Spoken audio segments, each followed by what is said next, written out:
ॐ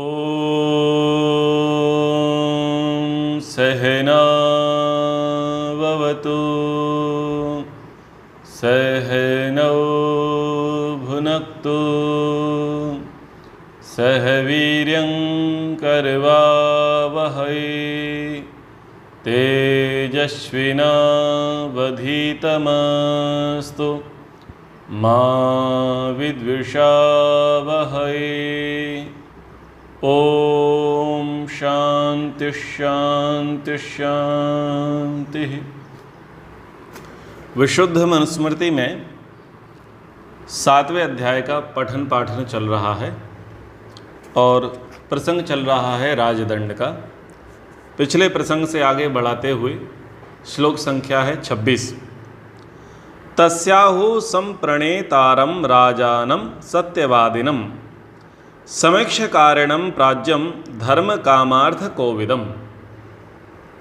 कह रहे हैं कि तस्य संप्रेणतारम राजानम आहु, उस दंड के प्रयोग करने वाले राजा और राजपुरुष में जो गुण होने चाहिए उनको कहते हैं कि वह सत्यवादिनम, सत्य बोलने वाला हो, समीक्षकारिणम, भली भांति विचार करके दंड विधान का प्रयोग करने वाला हो, प्राज्यम, दंड विधान का विद्वान और विशेषज्ञ हो, धर्म काम अर्थ कोविदम, धर्म काम और अर्थ के सही स्वरूप का ज्ञाता हो। ऋषि दयानंद जी ने संस्कार विधि के गृहस्थाश्रम प्रकरण में इस बात को लिखा कि उस दंड को अच्छे प्रकार चलाने हारे उस राजा को कहते हैं कि जो सत्यवादी, विचार ही करके कार्य का कर्ता, विद्वान, धर्म काम और अर्थ का यथावत जानने हारा हो। तो यहाँ पर बात राजा के लिए कही, राजा के लिए अर्थात जो दंड देने वाला है, दंड देने वाला इन बातों का ध्यान रखें, अथवा जिसे दंडाधिकारी बनाया जाए वो कैसा हो, सत्य बोलने वाला हो। दूसरा, उसके सामने जो केस आया है उसका वो भली भांति परीक्षा कर लेवे, विचार कर लेवे, साक्ष्यों की पर्याप्त उपलब्धता को देख लेवे, निष्पक्षता से दोनों पक्षों का जो वाक्यांश है, बोलना है, उसको समझ लेवे और किसको किस प्रकार से सज़ा देनी चाहिए, क्या दंड है, किस अपराध पर किस प्रकार का दंड देना चाहिए, उसको वो भली भांति जानने वाला हो, धर्म काम और अर्थ के वो ठीक ठीक स्वरूप को जानने वाला हो। इसमें मोक्ष शब्द का प्रयोग नहीं किया है क्योंकि मोक्ष का प्रसंग नहीं है। मुक्ति मार्ग के लिए तो दंड किसी को नहीं देना है। धर्म को जानने वाला हो, अर्थ को जानने वाला हो, काम को जानने वाला हो, यानी क्या क्या धर्म कार्य है और क्या क्या अधर्म कार्य है इसको जानने वाला हो। जो उपभोग के जो साधन हैं उनका किस प्रकार से उपभोग करना चाहिए उसको वह जानने वाला हो, और अर्थशास्त्र को वो जानने वाला हो, धन के विषय में वो जानने वाला हो कि धन का कैसा प्रयोग करना चाहिए, धन कैसे कमाना चाहिए। ये सारी जो बातें हैं उसको भली प्रकार से वो जानने वाला हो। आगे कहा, तम राजा प्रणयन सम्यक त्रिवर्गेणाभिवर्धते कामात्मता विषमः क्षुद्रो दंडेनैव निहन्यते। तम सम्यक प्रणयन, राजा उस दंड को भली भांति विचार कर न्याय अनुसार प्रयोग करने वाला राजा त्रिवर्गेण अभिवर्धते, धर्म अर्थ और कामनाओं से भरपूर बढ़ता है, और जो कामात्मा विषय वासना में संलिप्त रहता है, विषमः किसी के साथ न्याय और किसी के साथ अन्याय करता है, क्षुद्रः विचार और ज्ञान से रहित है, वह दंडेन एव निहन्यते, उस अन्याय युक्त दंड से ही विनाश को प्राप्त हो जाता है। ऋषि दयानंद जी कहते हैं कि जो दंड को अच्छे प्रकार राजा चलाता है वह धर्म अर्थ काम की सिद्धि करता है, उसको बढ़ाता है, और जो विषय में लंपट, टेढ़ा, ईर्ष्या करने हारा, क्षुद्र, नीच बुद्धि न्यायाधीश राजा होता है वह दंड से ही मारा जाता है। इन दोनों श्लोकों को समझने का प्रयास करेंगे। पहले में कहा कि वह सत्यवादी हो, न्याय करने वाला हो और धर्म अर्थ काम के ठीक ठीक स्वरूप को जानने वाला हो। तो ही वह दंड का देने का अधिकारी है और तभी वो अपराधियों को दंड कर सकता है और दोषियों और निर्दोष को मुक्त कर सकता है, पक्षपात रहित होकर के सबके साथ न्याय कर सकता है। लेकिन यदि कोई लंपट होगा, टेढ़ा होगा, ईर्ष्या द्वेष करने वाला होगा, क्षुद्र होगा, नीच बुद्धि वाला व्यक्ति जो होगा, वो क्या करेगा, दंड का ठीक ठीक प्रयोग नहीं करेगा। अब जब यहाँ पर राजा का प्रसंग आता है तो राजसत्ता तो है नहीं, लेकिन न्यायपालिकाएं हैं, सुप्रीम कोर्ट हैं, ये सब हैं। ये सब क्या करते हैं, साक्ष्यों के आधार पर फैसला सुनाते हैं, न्याय नहीं करते। भले ही उस परिसर के बाहर लिखा रहता है न्यायालय और उस उच्च स्थान पर बैठे हुए व्यक्ति को विशेषण दिया जाता है, उसकी उपाधि होती है न्यायाधीश, परंतु ना तो वो न्यायालय होता और ना ही वो न्यायाधीश होता। इसलिए नहीं होता कि जैसे कि वहाँ पर दिखा दिया गया कि ये अंधा कानून है। एक बुत बना रखा है, उसके हाथ में तराजू है और उसकी आंखों पर पट्टी लगी हुई है।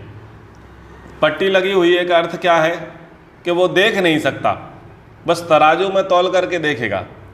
अब तराजू में क्या तौलेगा, प्रत्यक्ष और शब्द प्रमाण जिसके पक्ष में होंगे उस पक्ष के आधार पर निर्णय किया जाएगा। यदि प्रत्यक्ष प्रमाण और शब्द प्रमाण दोषी के विरुद्ध हैं तो दोषी को सजा मिलेगी, और दोषी के पक्ष में है तो दोषी निर्दोष सिद्ध हो जाएगा। यानी प्रत्यक्ष और शब्द प्रमाण पर वहाँ पर आश्रित रहते हैं। यानी जो न्यायालयों में जो न्यायाधीश होता है स्वयं की बुद्धि नहीं चलाता, वो वकीलों की बुद्धि से काम करता है और उनके आधार पर वो अपना फैसला सुनाता है, न्याय नहीं करता। जब मामला कोर्ट में पहुंचता है तो कोर्ट में पहुंचाने वाली पुलिस होती है। पुलिस का एक बहुत बड़ा रोल होता है कि वह केस को किस प्रकार से प्रस्तुत करे। यदि पुलिस के जो अधिकारी हैं, एसआई हैं, एएसआई हैं, डीएसपी हैं और भी जो भी हैं, एसपी हैं, कमिश्नर हैं, जिनके हिस्से में ये केस आता है, थाना इंचार्ज जो होते हैं, अगर उनकी बुद्धि में ये होता है कि हमको अपने थाने का ट्रैक रिकॉर्ड बहुत साफ़ सुथरा दिखाना है और कम समय में हमें ये बताना है कि हमने कम समय में अपराधियों को पकड़ लिया और उनको सज़ा दिला दी, अथवा ये दिखाना है कि हमारे यहाँ ज़्यादा एफआईआर होती नहीं है, हमारे यहाँ दंगे होते ही नहीं हैं, ऐसा दिखाने के चक्कर में सर्वाधिक थानों पर क्या होता है, अन्याय होता है। सबसे पहले तो ये होता है कि बहुत सारे लोगों की एफआईआर ली ही नहीं जाती, कच्ची कागज़ पर लिखा पढ़ी हो जाती है, मामला पक्का नहीं होता है।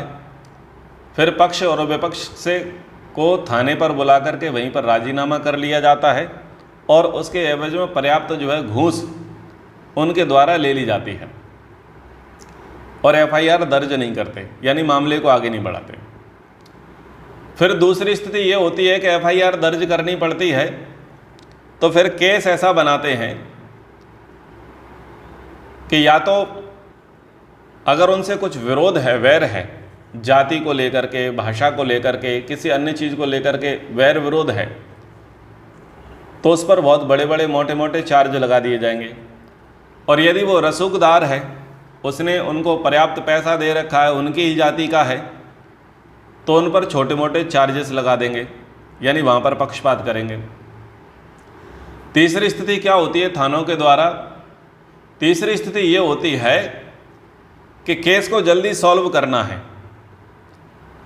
बस संदेह के आधार पर किसी को भी पकड़ लेना है और मार मार करके क्या करना है, उससे उगलवा लेना है कि तूने ही ऐसा किया है, और जनता को ये दिखा देना है कि हमने अपराधी पकड़ लिया।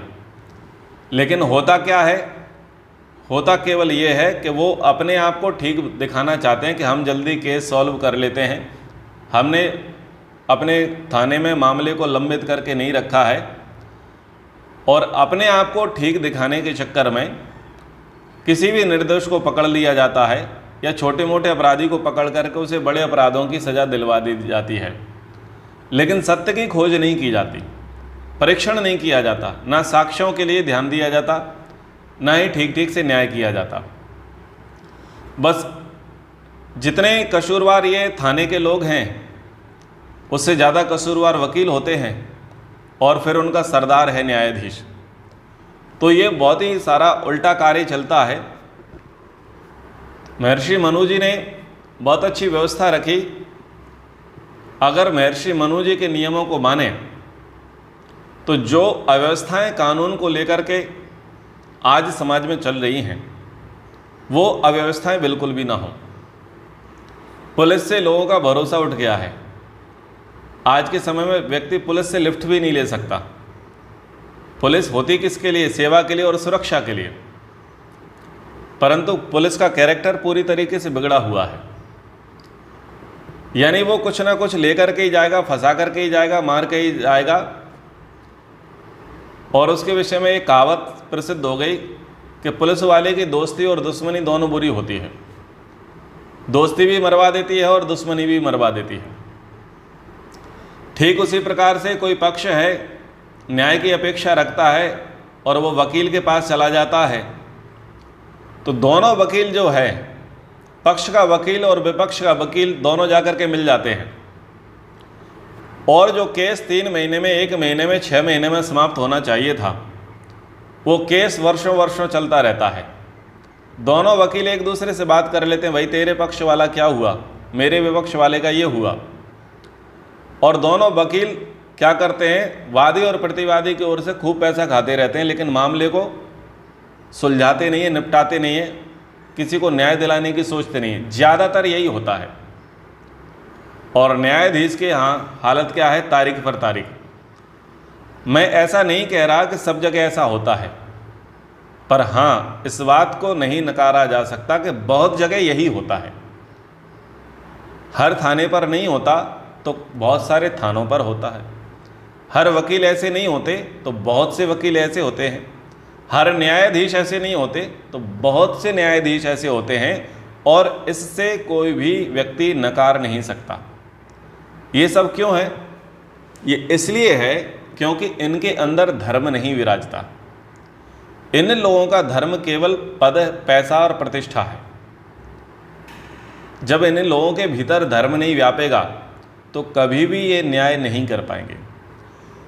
तो पहला कारण तो ये है कि धर्म इनके भीतर व्यापता नहीं है, और दूसरा कारण ये है कि सिस्टम ही करप्ट है। तो अगर सारी चीज़ों को व्यवस्थित करना है, बढ़िया तरीके से करना है, तो हमें मनुस्मृति के अनुसार ही चलना चाहिए। वहाँ पर पक्षपात नहीं है, वहाँ पर सबके लिए न्याय है। दंडो ही समुहत्तेजो दुर्धरश्चाकृतात्म भी धर्माद विचलितिम हंति नृपम एव सबांधवम। दंडा ही सुमहत तेजः, दंड निश्चय ही महान तेज युक्त है, जो अकृतात्म भी दुर्धर, आत्मनियंत्रण से रहित अधर्मात्मा लोगों के द्वारा प्रयुक्त करना कठिन है। क्योंकि धर्मात् विचलितिम नृपम, दंड धर्म अर्थात न्याय का त्याग करने वाले राजा को सबांधवम एव हंति, बंधु बांधवों सहित अवश्य विनष्ट कर देता है। कह रहे हैं दंड बड़ा तेजमय है, उसको अविद्वान अधर्मात्मा धारण नहीं कर सकता, तब वह दंड धर्म से रहित राजा का ही नाश कर देता है। यहाँ पर एक महत्ता दर्शाई जा रही है। दंड बड़ा महत्वपूर्ण है। जो योग्य होगा, समर्थ होगा, वही व्यक्ति दंड को धारण कर सकता है। जो योग्य समर्थ नहीं होगा, जो अधर्म में संलिप्त रहेगा, वो व्यक्ति दंड को धारण नहीं कर सकता। अगर वो दंड को धारण करेगा तो दंड उसका विनाश कर देगा। कहने का तात्पर्य क्या है? कहने का तात्पर्य यह है कि यदि आपने लोगों के साथ ठीक ठीक न्याय नहीं किया और पक्षपात किया, पक्षपात करके या तो आपने पर्सनल टीस जो थी वो टीस निकाली, आपकी किसी न किसी जाति, लिंग, भेद, भाषा को लेकर के किसी न किसी से टशन थी, कोई संघर्ष था या अन्य चीज़ थी, उसको ध्यान में रख करके आपने व्यवहार किया, अथवा धन से आपने अपना मुंह बंद करा लिया। ये धन जाएगा कहाँ? किसके लिए जाएगा? ये धन जाएगा आपके परिवार में, आपके घर में जाएगा। तो आप ध्यान दीजिएगा, जो जो दंड के क्षेत्र में विद्यमान है, न्याय के क्षेत्र में विद्यमान है, जिनके विषय में अभी बातें कही, जब वह गलत व्यवहार करते हैं और पद पैसे प्रतिष्ठा को ध्यान में रख करके न्याय को अस्वीकार कर देते हैं, अनदेखी करते हैं, लोगों के साथ न्याय करने का कार्य नहीं करते और इसके एवज में पर्याप्त लोगों की हिंसा करते हैं, मानसिक शारीरिक वाचनिक हिंसा करते हैं और पर्याप्त धन भी हड़पते हैं, आप उनके दुष्परिणामों को अवश्य देखिएगा।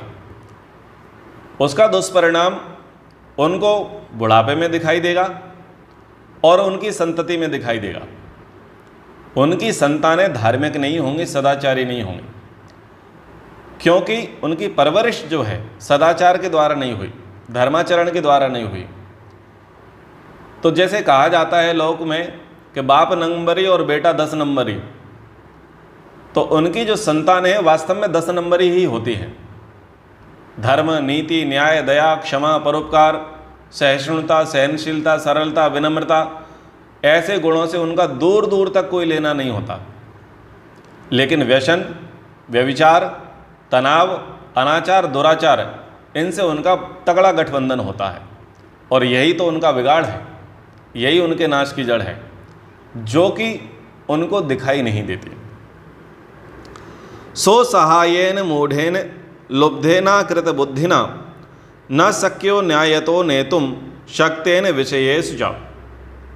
सा वह दंड विधान असहायेन उत्तम सहायकों परामर्शदाताओं से विहीन राजा से, मूढ़ेन मूर्ख से, लुब्धेन लोभी से, अकृत बुद्धिना सुशिक्षा से रहित और विषयेषु शक्तेन विषय वासनाओं में संलिप्त रहने वाले राजा से न्यायतः नेतुम न शक्या, न्यायपूर्वक नहीं चलाया जा सकता। यानी जो व्यक्ति सत्यवादी नहीं होगा, पक्ष विपक्ष की ठीक प्रकार से उचित प्रकार से गवेषणा नहीं करता, तो क्या होगा? उसका तो विनाश होगा।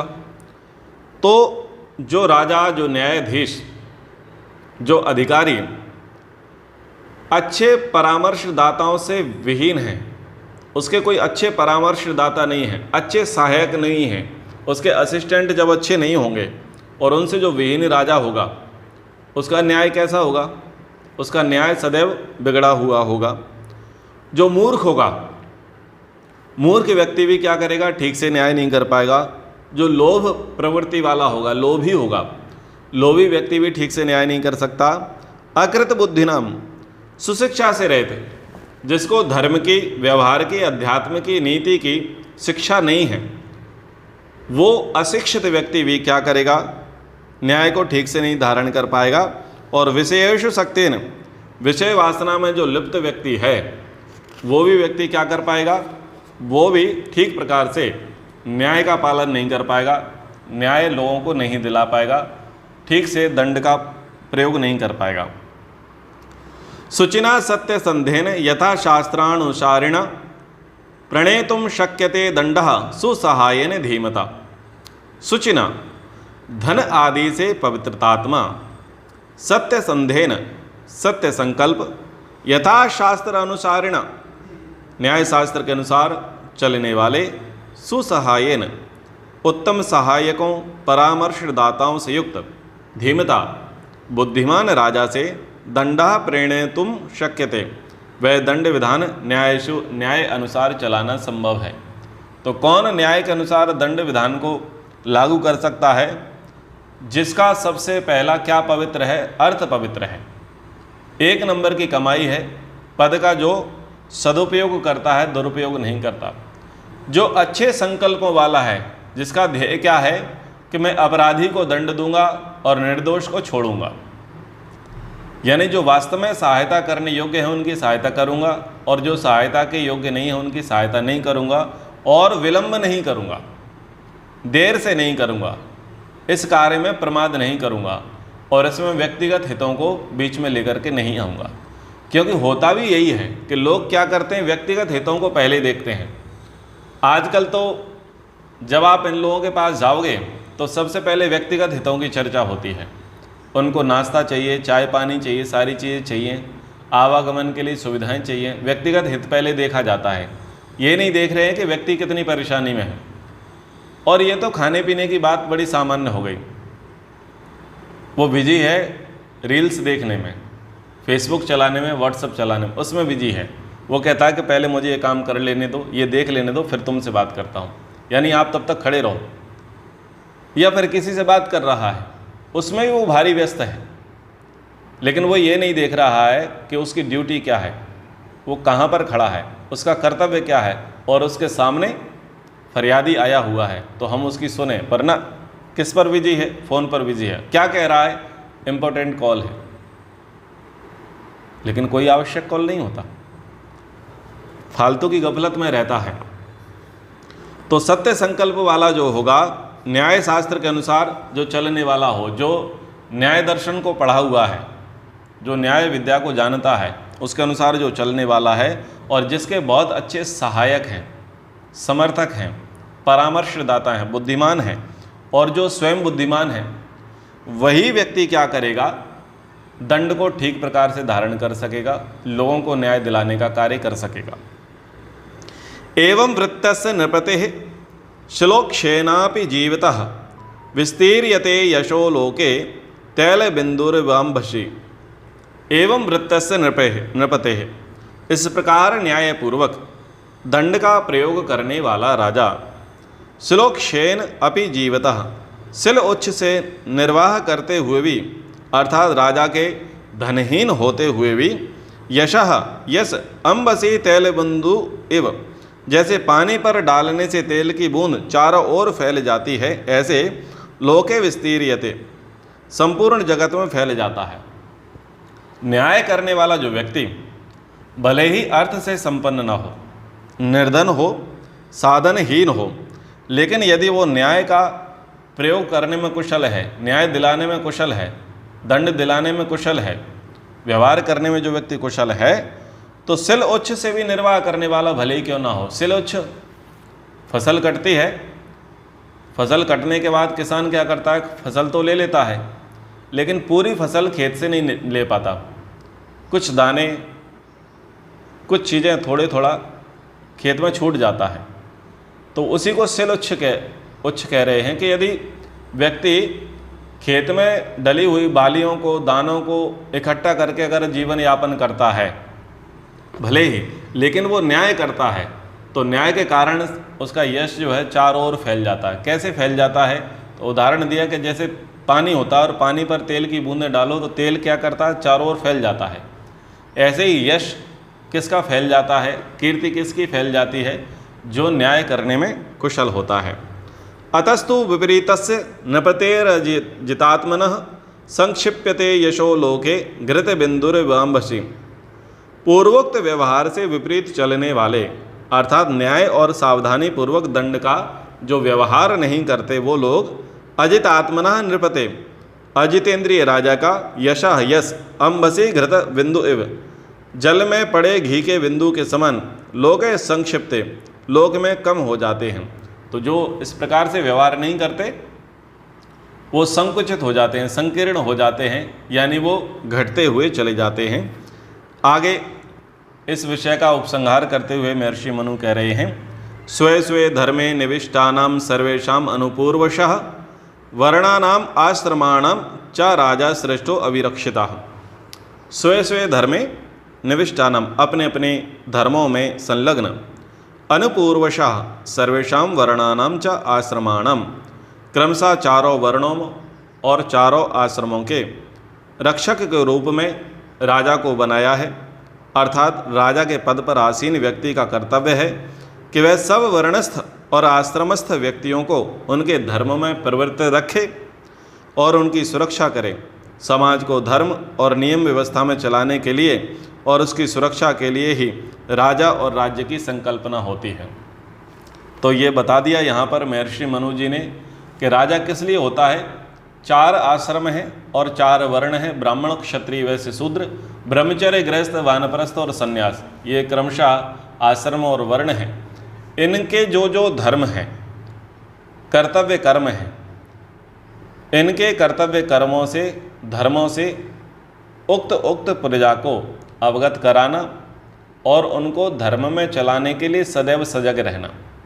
जो उसके विपरीत चले उसको दंड देना यथा योग्य। इस कार्य के लिए राजा होता है, और जब ऐसा राजा होता है तभी राज्य में व्यवस्था चलती रहती है।